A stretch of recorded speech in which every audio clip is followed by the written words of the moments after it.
दोस्तों नमस्कार। स्वागत है आपका हमारे इस YouTube मंच पर। दोस्तों सरकार अभी बनी नहीं। एनडीए की सरकार, नरेंद्र मोदी 3.0 की सरकार भी जिसे कुछ लोग कह रहे हैं, उस सरकार का शपथ ग्रहण समारोह भी अभी नहीं हुआ। लेकिन उसके पहले इस सरकार के जो दो बैसाखियां हैं, इस सरकार के जो दो पहिए हैं, जिस पहिए के सहारे ये सरकार चल रही है, उन्होंने अगला कदम क्या होगा इसका संकेत देना अभी से शुरू कर दिया।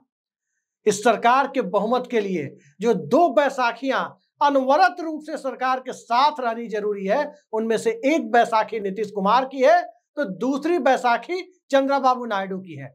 और इन दोनों ने जो संकेत दिए उससे साफ जाहिर हो जाता है कि पहला महीना काटना भी नरेंद्र मोदी की सरकार के लिए मुश्किल ना हो जाए।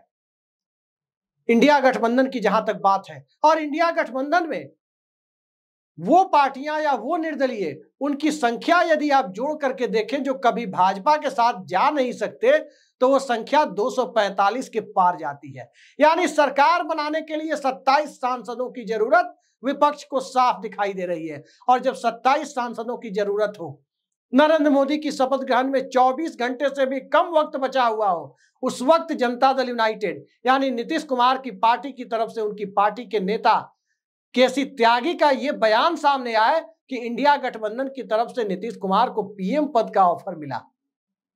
चंद्रबाबू नायडू के बेटे नारा लोकेश का यह बयान सामने आए कि मुसलमानों को मिलने वाला आरक्षण जारी रहेगा, विशेष सुविधाएं जारी रहेंगी। और इन सब के बीच ये परिस्थितियां इसलिए उत्पन्न हुई, खासकर आंध्र प्रदेश में, क्योंकि वहां पर मुसलमानों की सामाजिक आर्थिक स्थिति दूसरे तबकों के मुकाबले काफी कमजोर है, प्रति व्यक्ति आय उनकी कम है। जरा सोचिए, तुष्टीकरण की राजनीति को अपने सबसे बड़े मोहरे के तौर पर लेकर जनता के बीच जाने वाली भारतीय जनता पार्टी, जानबूझकर बीजेपी को चिढ़ाने वाले दो अलग अलग मुद्दों पर सरकार की दोनों बैसाखी पार्टियां, जिसके बूते ये सरकार घिसटने की तरफ जाएगी, घिसट कर चलने की स्थिति में होगी, वो दोनों पार्टियां वैसी बातें क्यों करने लगी जिससे भारतीय जनता पार्टी को दिक्कत हो। सरकार बनी नहीं, घर बसा नहीं, लुटेरे पहले आ गए, ये कहावत आपने सुनी होगी। लेकिन सवाल यह है कि इन दोनों पार्टियों ने नीतीश कुमार के लिए प्रधानमंत्री का पद, एक ने, और दूसरे ने मुसलमानों को विशेष सुविधा और आरक्षण जैसी बातें दूसरी पार्टी ने। तो सवाल उठता है कि इन दोनों ने जो ट्रेलर दिखाए हैं, क्या वो ट्रेलर सदन के फ्लोर पर भी दिखेगा? अगली लोकसभा में भी जनता के बीच ये बातें जाएगी कि जब पहली बैठक लोकसभा की होगी, स्पीकर का चुनाव सदन के पहले एजेंडे में होगा, उसके बाद इस फाइनेंशियल ईयर के, इस वित्तीय वर्ष के शेष महीनों के लिए इस सरकार का पहला आम बजट जब सामने आएगा, तो क्या उस आम बजट के पहले इंडिया गठबंधन और इंडिया गठबंधन के साथ साथ ये दो दल, जिनके पास कुल जमा 28 सांसद हैं, चंद्रबाबू नायडू के दो सहयोगी सांसदों यानी पवन कल्याण की जनसेना पार्टी को भी देखें तो उनके सांसदों की संख्या 30 तक पहुंच रही है। तो जहां एक तरफ भारतीय जनता पार्टी दिल्ली से लेकर राज्य तक अपना घर दुरुस्त करने में लगी हो, वहां 30 सांसद एक झटके में इंडिया गठबंधन के साथ किसी फॉर्मूले पर आते हुए दिखाई दे जाए, किसी को आश्चर्य नहीं होना चाहिए। भारतीय जनता पार्टी को यदि सरकार बनाने का मौका नहीं मिलता तो बीजेपी ये बात जनता के बीच जाकर कहती कि सिंगल लार्जेस्ट पार्टी थी, single largest pre poll alliance थी, उसे मौका नहीं मिला। अब उसे मौका मिल चुका है। अब भारतीय जनता पार्टी के नेता नरेंद्र मोदी तीसरी बार शपथ भी लेंगे, लेकिन क्या वो शपथ नरेंद्र मोदी की पार्टी से ही आने वाले देवेंद्र फडणवीस की बतौर मुख्यमंत्री दूसरी शपथ की तरह साबित होगी? क्या शपथ दिलाकर जैसे देवेंद्र फडणवीस को अजीत पवार अपने रास्ते निकल गए थे, क्या उसी तरह से नीतीश कुमार और चंद्रबाबू नायडू निकल जाएंगे? कोई नहीं जानता क्या होगा, लेकिन नीतीश कुमार और चंद्रबाबू नायडू इस सरकार के साथ कंफर्टेबल नहीं है। इस सरकार के एजेंडे के साथ, भारतीय जनता पार्टी के मौजूदा नेतृत्व के साथ उसका कोई तालमेल नहीं है। ये बात आज जो बयानबाजियां हुई है उससे साफ हो गई है। बयानबाजी बीजेपी के अंदर से भी हुई है। नितिन गडकरी भी कुछ कह रहे हैं और वेंकैया नायडू ने तो साफ साफ कह दिया कि जनता ने अपने फैसले से जिसे संदेश देना था उसे दे दिया है। तो सवाल ये उठता है कि भारतीय जनता पार्टी नतीजों से सबक ले, और नतीजों से सबक लेकर सरकार बनाने के पचड़े में आगे बढ़े। वैसे आगे वो बढ़ चुकी है। सरकार चलाने की जिम्मेदारी निभाने में अपनी हाथ को जलाते हुए और रोज रोज की छीछालेदार को और आगे बढ़कर जनता में एक मजबूर नरेंद्र मोदी की, एक ऐसी छवि नरेंद्र मोदी की जनता के बीच जाकर बने जो हर दूसरे काम के लिए नायडू बाबू से इजाजत ले तो कभी नीतीश बाबू से इजाजत ले।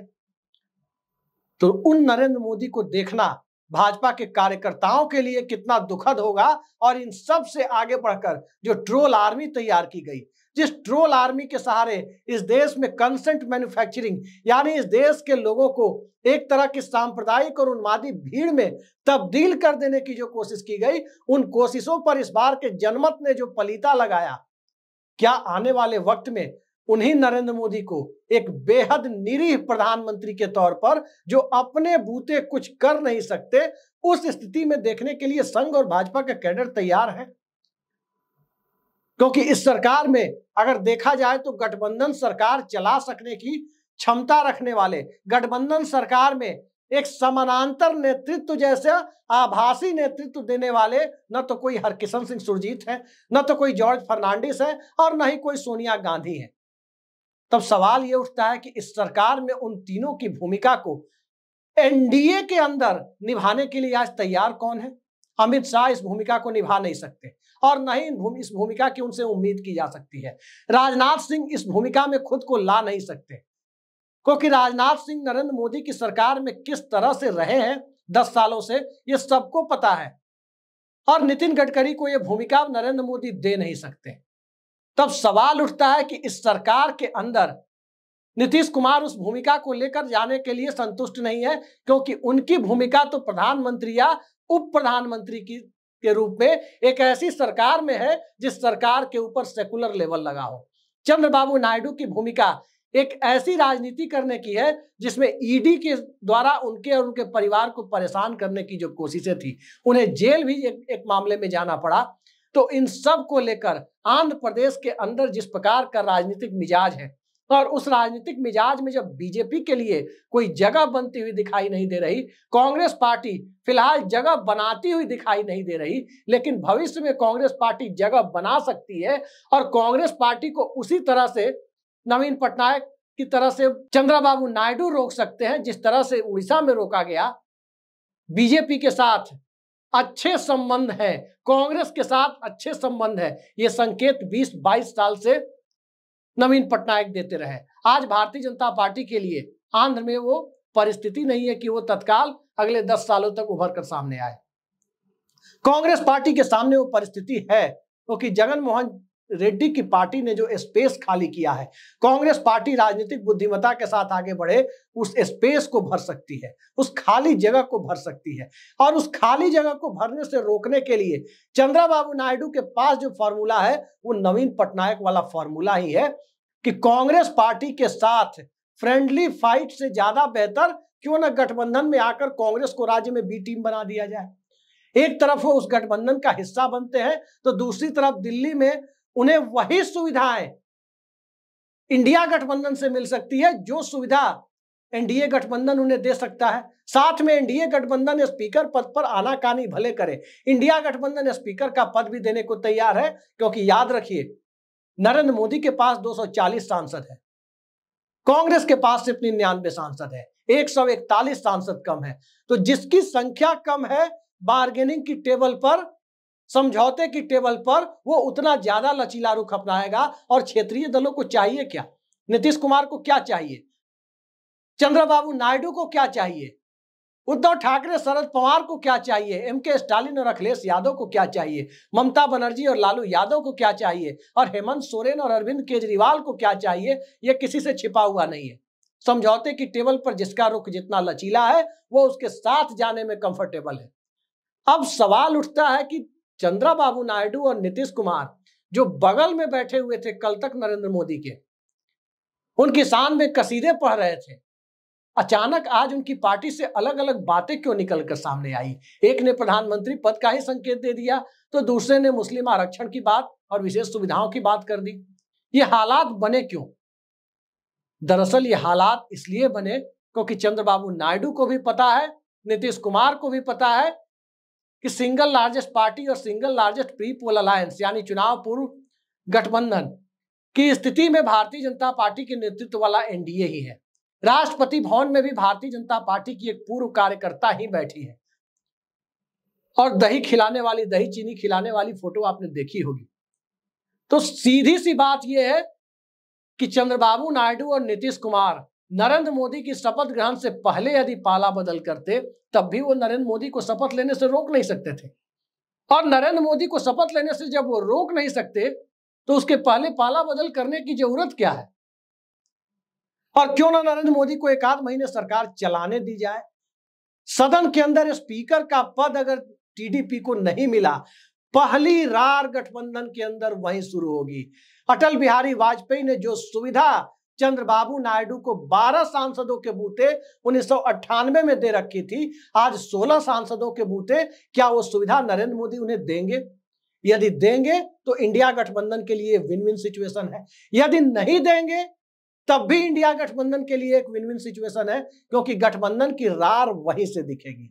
दूसरी चीज, नीतीश कुमार की पार्टी को दो मुद्दों पर एनडीए गठबंधन और इंडिया गठबंधन के बीच में फैसला लेना है।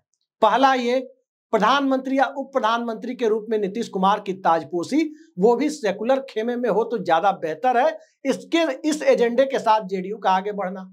दूसरा, नीतीश कुमार बतौर पीएम और या बतौर डिप्टी पीएम दिल्ली आए तो पटना में उनकी पार्टी के पास ही मुख्यमंत्री का पद रहे। इस एजेंडे को राष्ट्रीय जनता दल के द्वारा स्वीकार करवाना, और ये दोनों एजेंडे को फुलफिल करने के लिए इस दोनों एजेंडे पर सिर्फ कांग्रेस की बात इसमें है नहीं, राष्ट्रीय जनता दल को भी तैयार करना है। तो इन दोनों एजेंडे को फुलफिल कराने के लिए उस पर एक आम सहमति इंडिया गठबंधन के अंदर बनाने के लिए और मूल रूप से राष्ट्रीय जनता दल को तैयार करने के लिए वक्त चाहिए। तो क्या उस वक्त में ये देश सरकार विहीन रहेगा? भारत के संविधान में देश के सरकार विहीन होने की कोई परंपरा नहीं है और सरकार विहीन होना भी नहीं चाहिए। तो जब सरकार विहीन नहीं रह सकता देश, तो नरेंद्र मोदी को प्रधानमंत्री पद की शपथ दिलाए जाने में दिक्कत क्या है? कोई संवैधानिक दिक्कत नहीं है, कोई पारंपरिक समस्या भी नहीं है और कोई कानूनी रूप से भी दिक्कत नहीं है। दिक्कत कहां है? तो दिक्कत नीतीश कुमार और चंद्रबाबू नायडू की पार्टी में है। एक तरफ वो पार्टी जो दिन ब दिन इस कल्पना लोक में रहती है कि भारतीय जनता पार्टी का इतना विस्तार हो कि क्षेत्रीय दल मुक्त भारत हो जाए। पटना में ही 2022 में जून के महीने में भारतीय जनता पार्टी के राष्ट्रीय अध्यक्ष जेपी नड्डा ने बयान दिया था कि आने वाले वक्त में इस देश में क्षेत्रीय दल समाप्त हो जाएंगे। तो बीजेपी की मंशा को वहां से समझा जा सकता है। कांग्रेस मुक्त भारत की बात तो बीजेपी करते ही रही है। तो एक डर ये है, चिराग मॉडल के तहत नीतीश कुमार की पार्टी को कमजोर किया गया, चंद्रबाबू नायडू को जेल भेजा गया, सब कुछ किया गया नरेंद्र मोदी के शासनकाल में, सब कुछ हुआ भारतीय जनता पार्टी के मौजूदा निजाम के रहते हुए।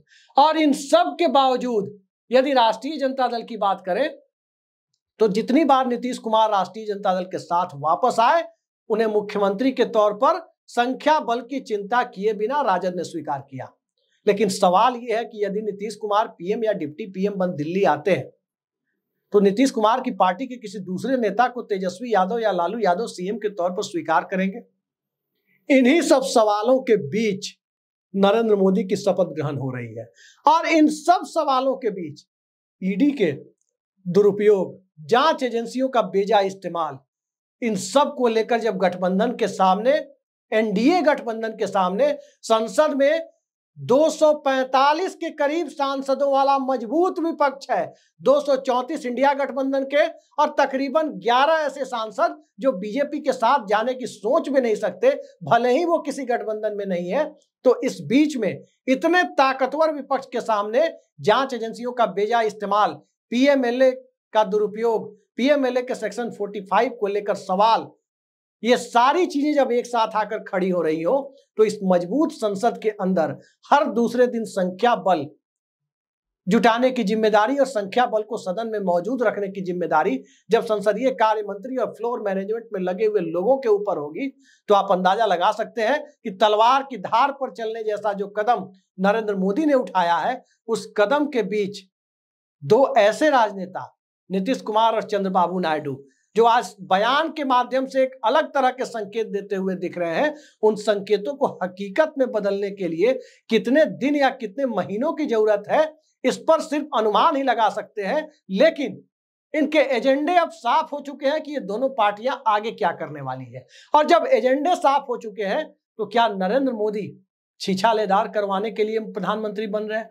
बिल्कुल उसी तरह जिस तरह से देवेंद्र फडणवीस ने 2019 में 80 घंटे वाली सरकार संभाली थी। यहां मामला 80 घंटे का नहीं है, यहां मामला 10 दिन का भी हो सकता है और 3, 4, 5 महीनों का भी हो सकता है। लेकिन सवाल यही है कि नरेंद्र मोदी एक ऐसे राजनेता की छवि लेकर प्रधानमंत्री पद से विदा होंगे जो छवि उन्होंने सपने में भी नहीं सोची थी। गुजरात के मुख्यमंत्री, और गुजरात के मुख्यमंत्री के तौर पर दंगों का बदनुमा दाग उनके साथ जुड़ा। इसके बाद जब गुजरात से बाहर निकलकर राष्ट्रीय फलक पर छाने की जद्दोजहद शुरू की तो राजस्थान में लगने वाला वो नारा याद कीजिए कि देखो देखो कौन आया, गुजरात का शेर आया।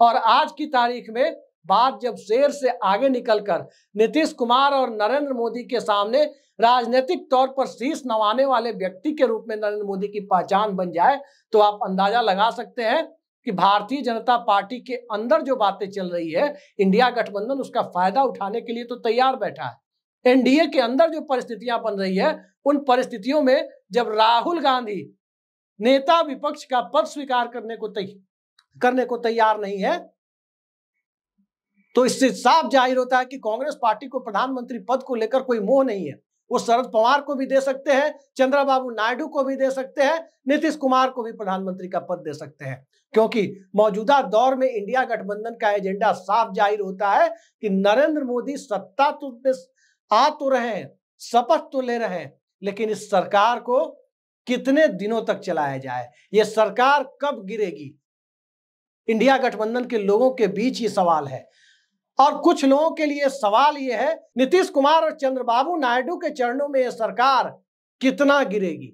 इंडिया गठबंधन के लिए सवाल कि यह सरकार कब गिरेगी, और कुछ लोगों के लिए सवाल कि यह सरकार 2 क्षेत्रीय छत्रपों के लिए सामने कितना गिरेगी, कितना लौटेगी। तो देखते जाइए, इस गिरने और लौटने के खेल में नया प्रधानमंत्री आने वाले वक्त में इस देश में वो बहुत दूर नहीं है। इंतजार कीजिए, सबसे पहले सदन शुरू होने दीजिए। संसद के 18वीं लोकसभा का पहला सत्र, उस सत्र के जितना हंगामेदार होने की उम्मीद है, उससे ज्यादा उम्मीद इस बात की है कि वैकल्पिक राजनीति का खाका, वैकल्पिक सत्ता का खाका और वैकल्पिक व्यवस्था का न्यूनतम साझा कार्यक्रम उस सत्र के साथ ही जनता के बीच आ जाए।